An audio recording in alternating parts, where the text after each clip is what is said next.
Храмът Успение Богородично в Русе се нуждае от цялостен ремонт, който се очаква да струва близо 200 000 евро. Разчита се единствено на дарения. До момента са се отзовали хора от цялата страна и чужбина. Църквата Успение Богородично е построена преди близо 1 век. Мащабни ремонти не са правени през годините, а храмът всяка изминала започва да се руши все повече. Отец Симеон решава да го спаси, но по думите му няма програма за градски храмове, по която да кандидатства за финансиране. Затова в началото на миналата година организира дарителска кампания.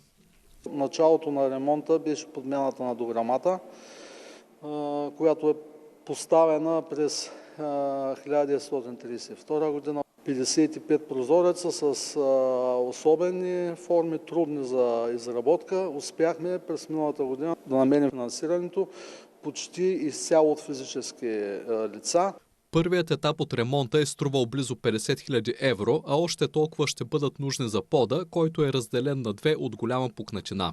Сериозни средства са нужни за възстановяване на стенописите от иконографи, а фасадата също подлежи на обновяване.